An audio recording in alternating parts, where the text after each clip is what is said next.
because the Walker Cup is coming your way this weekend, Saturday and Sunday, with the flag raising ceremony on Friday evening, 6:05 Eastern. You'll see that within Golf Central right here on Golf Channel. A Walker Cup from famed Seminole Golf Club. Matches Saturday and Sunday. It's Great Britain and Ireland against the United States. 10 amateurs on both sides, and it has such wonderful history. First was played in 1922. You're talking about Bobby Jones and Francis Ouimet and Jack Nicklaus and all the way through Phil Mickelson and Tiger Woods and Rory McIlroy. Last time GB and I won on U.S. soil was at Ocean Forest up in the Sea Island area. That was 20 years ago. And the United States will be captained by Nathaniel Crosby, who won the 1981 U.S. Amateur and played the 83 Walker Cup. Nathaniel is returning as captain after leading the U.S. to a victory 2 years ago at Royal Liverpool. Now, some all-time great Walker Cup teams. This is kind of a fun discussion. So this is 1975, and the upper left standing, that is our own Gary Koch, and there's Jay Haas. Go to the far right, that's Craig Stadler standing up. You see kneeling with a hand on that Walker Cup trophy is Jerry Pate. Curtis Strange is on that team. Vinnie Giles, that unquestionably. And those guys will tell you if you ask them. Those are some wide collars. That's one of the great Walker Cup teams. To come to the United States and win, mentioned, not easy. That team was led by Luke Donald. I was covering that event. There's Luke standing. He is third in from your left with a bleach blonde hair. Here's another picture of that GB&I team. Luke Donald was as polished an amateur player as I had ever seen. Garcia, I think, was in that category when I saw him at the 1998 U.S. Amateur. Now, this is the 2007 United States team. And this team, in fairness, they want to have the debate. They were stacked. Buddy Marucci was the captain. It was a close one at Royal County Down, USA winning by only a point. They were playing a team that featured Rory McIlroy. But you see Ricky Fowler, lower right. Billy Horschel is sitting. He's second from the left, and the guy next to him is Colt Knost. Where's Dustin Johnson? Standing second in from the right, and to his left is Webb Simpson. That's Kyle Stanley, Chris Kirk, Jamie Lovemark, Trip Keeney, and they beat a team that, as I mentioned, had Rory, but also Danny Willett, who would go on to win the Masters.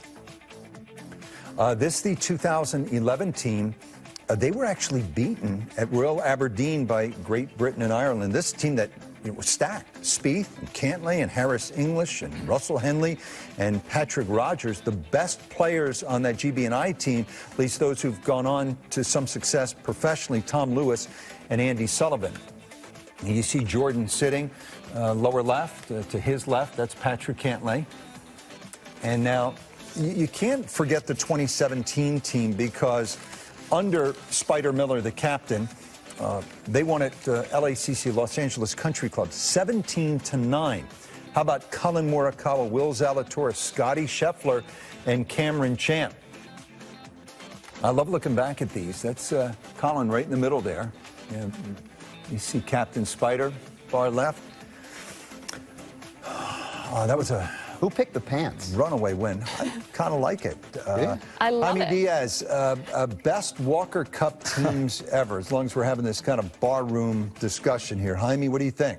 Well, I think 75 was so loaded with guys who went on to prove themselves tremendously as professionals, and also a lot of, in those days, still career amateurs, which I think in many cases were the tougher, more seasoned guys in match play, and you needed those guys.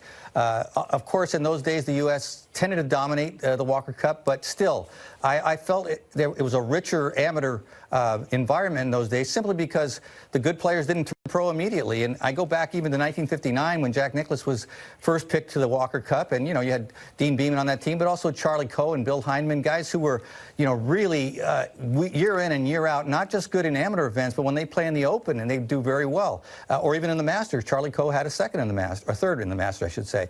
So, you know, I think actually in terms of the balance of guys who were just dedicated to amateur golf, the farther you go back, the chances are you might have had a deeper team in some ways. I will obviously say the college players have gotten so good, there's no question that their their level is so high now. But still, I think when you're playing match play and you're talking about, you know, those kind of really pressurized moments, that experience really matters. And we see that when the guys pick in the Ryder Cup. They pick veterans. So I think veteran amateurs were also a strength.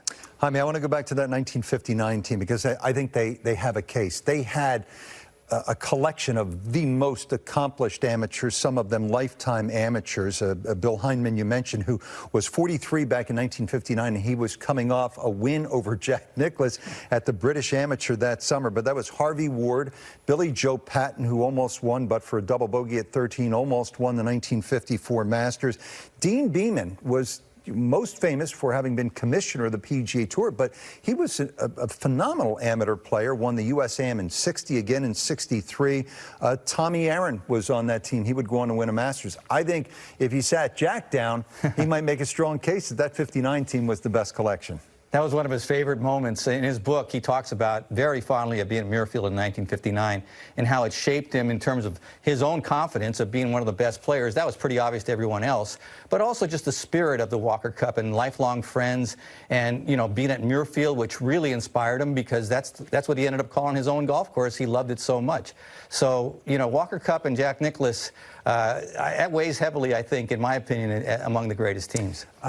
Jimmy, as we look ahead to Friday night with the flag-raising ceremony and then the matches on Saturday and Sunday, you got sort of a sneak peek, sense that this is going to be special, just in the way it's going to be treated.